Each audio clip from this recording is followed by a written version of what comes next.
Nous allons apprendre à exprimer l'autorisation et l'interdiction. Commençons par l'autorisation.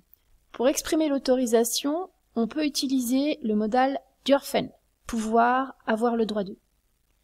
Exemple, man darf in den Pausen Tischtennis spielen.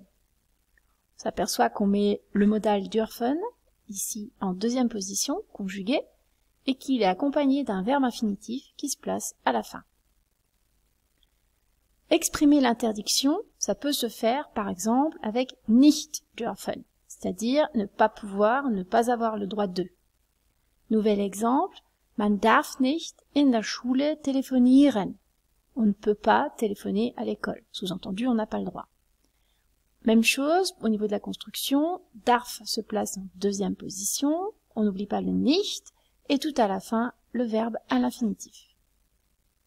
Un autre exemple, man darf keinen Alkohol in der Schule trinken. On n'a pas le droit de boire de l'alcool à l'école. Ou on ne peut pas boire de l'alcool à l'école. Au niveau de la construction, c'est toujours pareil. On place darf, ou autrement dit le verbe dürfen, en deuxième position. Il est conjugué. Et puis, donc, tout à la fin de la phrase, le verbe à l'infinitif. Pour conjuguer le modal dürfen au présent, ça donne ich darf, du darfst, sie, es, man darf, wir dürfen, ihr dürft, sie dürfen. On s'aperçoit que le radical du verbe dürfen change au singulier, comme pour les autres modaux que nous avons déjà vus. Et donc le U se change en A, et on constate qu'à la première et à la troisième personne du singulier, il n'y a pas de terminaison.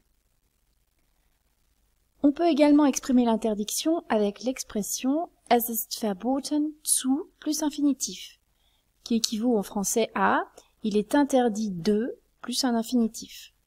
Comment est-ce qu'on fait pour construire sa phrase? Eh bien, c'est assez simple. « Es ist verboten in der Schule zu rauchen » C'est interdit de fumer à l'école. On place une virgule juste après « Es ist verboten » tout simplement parce que, en fait, la phrase « Es ist verboten » c'est interdit, peut exister à elle toute seule.